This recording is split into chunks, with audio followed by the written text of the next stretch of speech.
So, in Final Fantasy XIV, there's 3 roles, and healers are the only ones with what I would consider subtypes, which is really only important for raid content. There's 2 types of healers, regen healers and shield healers, and in this video, I'm going to give you the rundown on the differences between the 2. So, whether you're a new healer interested in raiding, or a raider interested in healing, I've got you covered with the basics. I'm KOK, I play every healer at the ultimate level, and I like yapping, so let's get into it, starting with regen healers. Astrologian and White Mage are the 2 regen healers, and despite what the name implies, their main purpose in a team is not actually to provide regens to the party. The real value to the team is that they're able to provide really strong burst healing, particularly in situations where the boss does 2 or more high damaging attacks in quick succession that requires healing in between each hit. Because of that, some people also prefer calling them pure healers. Yes, they do have regen healing over time abilities, which are in general very efficient heals when you have plenty of time between hits. But when the boss is slamming you over and over and over, the slow ticking regens aren't quite going to be enough to survive there, at least on their own. You want to use your big juicy heals there, like the White Mage's Confessionally's Lilybell or Cure 3, or the Astro's Horoscope, Macro, Star, or Lady. These burst healing tools will make sure the party gets healed enough to survive the next big hits that happen. But that's not to say that regens aren't important either. Even when there's time before the party needs to be topped up, it's still your primary job to heal the party up when they're at risk of dying at any point. Don't make your co-healer use Prognosis 3 times when a single Medical 3 use does more overall healing for the party. Because regen healers really shine after you take damage, they have a more reactive playstyle. You can kind of get away with not really knowing the fight timelines that well, and just immediately full healing everyone every time you take damage.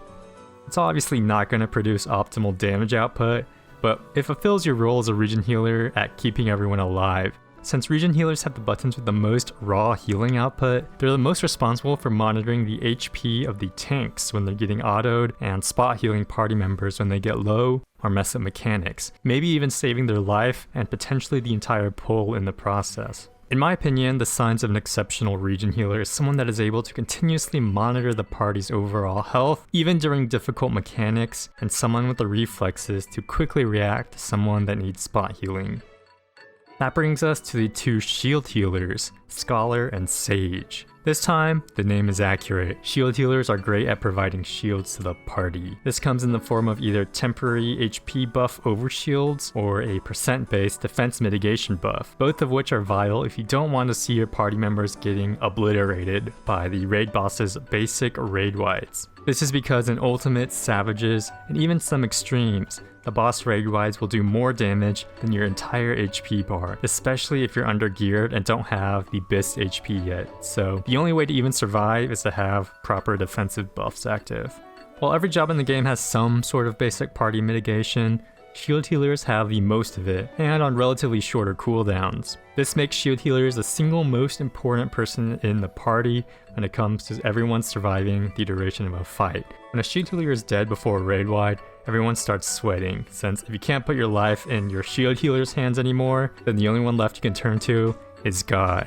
Since the shield healer's main value is providing defensive buffs before members take damage, I consider it as more of a proactive healer role. A good shield healer will have a basic plan for covering all the instances of damage with enough mitigation so that everyone can survive, and an exceptional shield healer will study a fight's timeline to figure out specific micro timings they can do to squeeze out extra value from every defensive ability they can use. This will give your party members leeway if they forget to use their own mitigation. Melee players, am I right?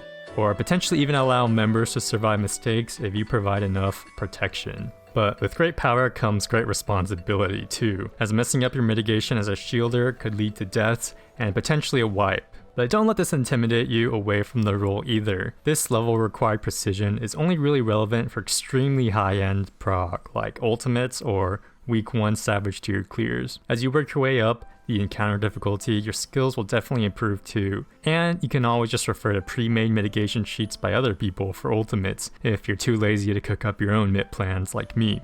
And as a quick note for newer shield players, I see them complain often that it's hard to heal tanks in dungeon pools. Most of the time it's because they're trying to play a shield job reactively like a regen job. You want to use your wide array of defensive mitigation buffs when the tanks are still healthy before they take damage. Your defense buffs won't do a whole lot when the tank is already on death's door, so you just gotta be more proactive with it.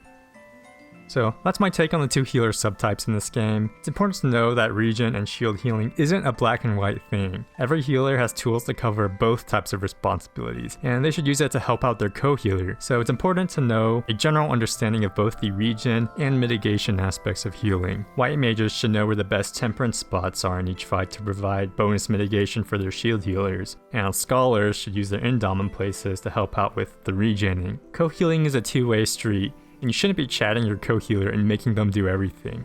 Unless it's consensual and they're a good heal kitten that wants to please their Anyways, thanks for watching. Hopefully you learned a thing or two about healing, and let me know if there's any other topics you want me to yap about. Good luck on your healing journey, and I'll see you next time in Mume's karaoke stream.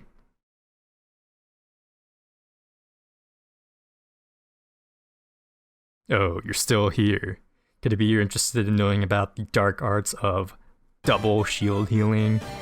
Well, double shield healing in the game is super OP in the right hands. You get double the amount of mitigation tools, which means you're double healthy for every hit. And if you barely take any damage from anything in the first place, then you don't really need those stinky regen healers. The main downside is that Scholar's GCD shield, Consultation, and by extension their spread low, doesn't stack with the Sage's E-prog. That means if the two healers aren't coordinated, a Sage could unintentionally delete a Scholar's biggest mitigation, their spread low, which would make everyone sad. They also have limited amounts of really good burst healing, so when the heal checks are really tough, it's important to coordinate them properly so they don't overlap and get wasted. But a pair of good double shield healers that are in sync and coordinated is definitely the safest thing you can do for clearing a fight, so if that sounds enticing to you, then you should go right ahead and do it. I have nothing but respect for people that can pull off a good double shield heal. I just wouldn't really recommend trying it in PF, since more times than not, your spread low is going to get deleted, and it's probably one of the top 5 most annoying things that can happen to you in this game.